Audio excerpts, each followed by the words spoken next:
আসসালামু আলাইকুম প্রিয়াংলার বন্ধুরা, আজকে আমি তিনটি বিষয় নিয়ে কথা বলবো। তিনটি বিষয় হচ্ছে আবহাওয়ার উপরে, কারণ আবহাওয়া পরিবর্তনের উপরে মাছের যে আচরণের উপরে প্রভাব ফেলে সে বিষয়টা আমি আপনাদের সামনে এক্সপ্লেন করব।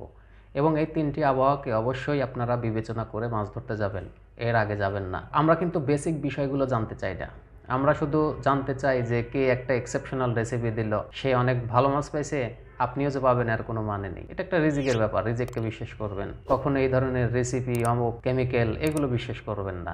আর এরকম অনেক ভুক্তভোগী আছেন যারা কেমিক্যাল অনেক টাকার ইউজ করেও কোনো রেজাল্ট পান নাই। যারা পাননি তারা কিন্তু আমাকে ফোন দিয়েছেন, ফোন দিয়ে নিজেরাই বলছেন। আর এটা ব্যবহার করা যে আসলেই একটা রিজিকের ব্যাপার, এটা ব্যবহার করলেই যে আপনার মাছ ধরবে, এটা কিন্তু বিশ্বাস করা যাবে না।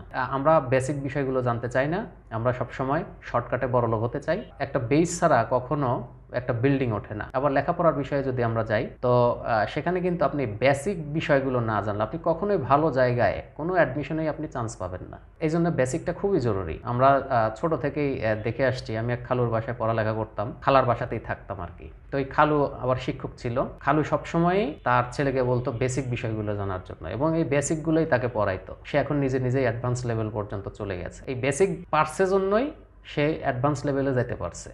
এটা স্বাভাবিক বিষয়, কিন্তু আমরা কখনোই এই বেসিক বিষয়গুলো জানার চেষ্টা করি না।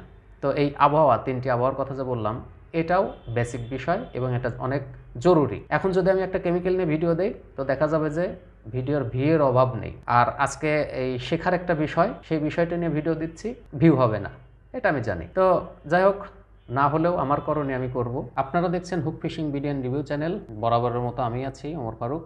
তো চলুন শুরু করা যাক। মাছ হচ্ছে রহস্যময় প্রাণী।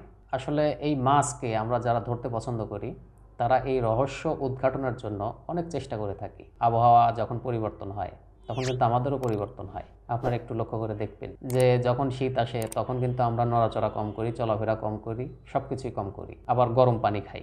তো সেক্ষেত্রে মাছের ক্ষেত্রে একই অবস্থা।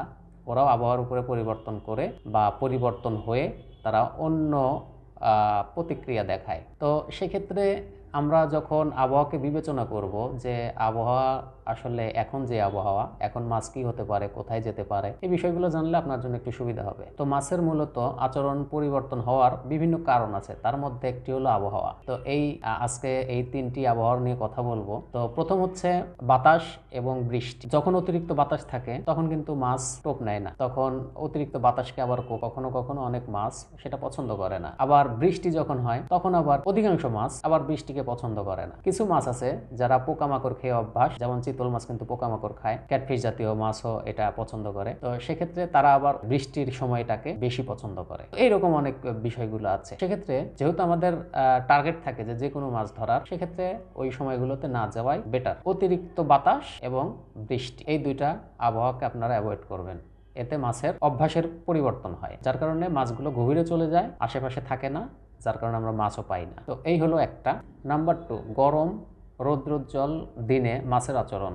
এই সময়টাতে আসলে কিভাবে মাছের আচরণ চেঞ্জ হয়, এটা কিন্তু সম্পূর্ণ জনপ্রিয় মতামতের বিপরীত। কারণ আমরা জনপ্রিয় যদি চিন্তা করি যে জনপ্রিয় দিনগুলোই, তাহলে আমরা রৌদ্রকে চিন্তা করি এবং একদম ক্লিয়ার একটা আবহাওয়াকে চিন্তা করি। অতিরিক্ত গরম, যেমন গ্রীষ্মকালে অতিরিক্ত গরম হয়, ওই টাইমে পানিও গরম হয়, ওই সময়ে মাছটা বেশি গভীরে চলে যায়, শীতল পানিতে চলে যায়। তো ওই সময়গুলোতে আবার আপনার সারাদিনে হিট পাবেন না, মাছ ধরতে পারবেন সকালে এবং বিকেলে। সকালের দিকে যখন পানিটা নর্মাল থাকে তখন আপনারা মাছ ধরতে পারবেন, আর বিকেলের দিকে ধরতে পারবেন, তখন কিন্তু হিট এক্সচেঞ্জ হবে, অর্থাৎ গরম থেকে ধীরে ধীরে ঠান্ডা হবে, তখন কিন্তু আবার মাছ বেশি কামড়াবে। এটা হচ্ছে রৌদ্রোজ্জ্বল দিনের কথা বলতেছি, যেদিন খুব ঝকঝকে রোদ এবং গরমও আছে। ওই সময়টাতে আসলে আপনারা অ্যাভয়েড করে চলবেন, আর ধরতে গেলেও আপনারা সারাদিন থাকবেন না, কারণ এই ভ্যাপসা গরমে মাছ কখনোই আপনার আশেপাশে থাকবে না, ওরা একদম শীতল পানিতে চলে যাবে। এটা স্বাভাবিক বিষয়, এটা আপনারা হয়তো অনেকেই জানেন। সেজন্য এই দিনে না যাওয়াই বেটার, কারণ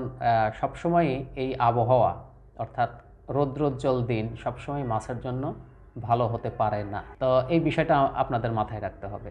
নাম্বার 3, শীতকালে মাছের আচরণ। তো শীতকালে মাছের আচরণ নিয়ে কিন্তু আমার অলরেডি একটা ভিডিও করা আছে, ওখান থেকে আপনারা দেখে নিতে পারবেন। তো শীতকালে মূলত মাছ অলস হয়ে যায়, তাদের আচরণের পরিবর্তন হয়, যেমন আমাদেরও কিন্তু আচরণের পরিবর্তন হয়। আমরা লেপ কাঁথা ছাড়া ঘুমাইতে পারি না। শুধু মাছের নড়াচড়া কমে যায় না, মানুষের নড়াচড়াও কমে যায়। আপনি একটু লক্ষ্য করে দেখেন যে শীতকালে আপনি কতটুকু নড়াচড়া করেন আর মাছ কতটুকু নড়াচড়া করে। আপনিও যেরকম ওদের উপরেও একটা প্রভাব ফেলে। তো যার কারণে শীতকালে মাছ ধরাটাও একটু টাফ হয়ে পড়ে। তবে শীতকালে কার্প টাইপের মাছগুলো বেশি ধরে এবং ক্যাটফিশ জাতীয় মাছগুলো ধরে, তবে খুব কম কামড়ায়। আর কামড়াইলেও গরমকালে যেমন আপনার ছিপ নিয়ে দৌড়াইবে, কিন্তু শীতকালে কিন্তু আপনার এই ছিপ নিয়ে দৌড়াবে না, ধীরে ধীরে টোপ খেয়ে যাবে, টেরও পাওয়া যাবে না, মাঝে মধ্যে এরকমও হয়। শীতকালে ক্যাটফিশটা ধরে, বড় বড় মাছগুলো ধরে থাকে, বোয়াল মাছ। সেক্ষেত্রে শীতের প্রভাবটা অধিকাংশ মাছের উপরেই পড়ে, এরা তালিকাবিহীন হয়ে যায় মূলত এই শীতকালে। তো যাই হোক, তারপরেও আপনারা একটু বিবেচনা করে মাছ ধরবেন। আর একটি কথা বলে রাখি চারের বিষয়। আপনারা অনেকেই অমুক চার তমুক চার, অর্থাৎ কাতলের চার, রুইয়ের চার, মিরকা চার, কালীবাউস চার, এরকম আলাদা আলাদা চারের কথা চিন্তা করেন।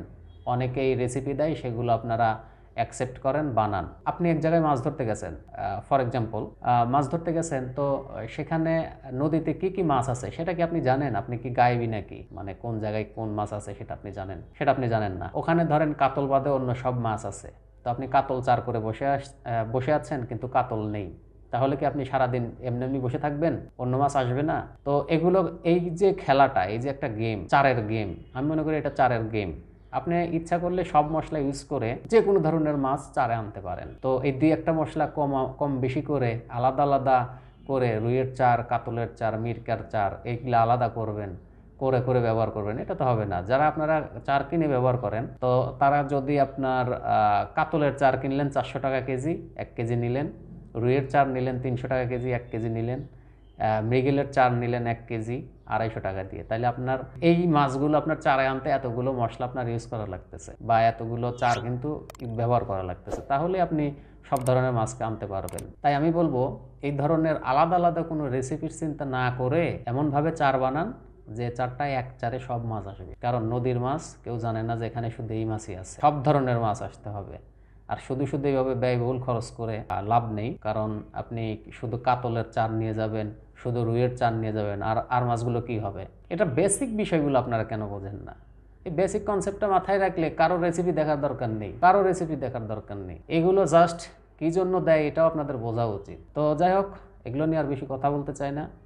আর বুঝলে বুঝপাতা, তাহিরের কথা বললাম, আর না বুঝলে তো বোঝেনি। তো যাই হোক, এগুলো মাথায় রেখে আপনারা পরবর্তী স্টেপগুলো গ্রহণ করবেন, বা পরবর্তী স্টেপগুলো আপনারা কিভাবে ওভারকাম করবেন সেটা আপনাদের বিষয়।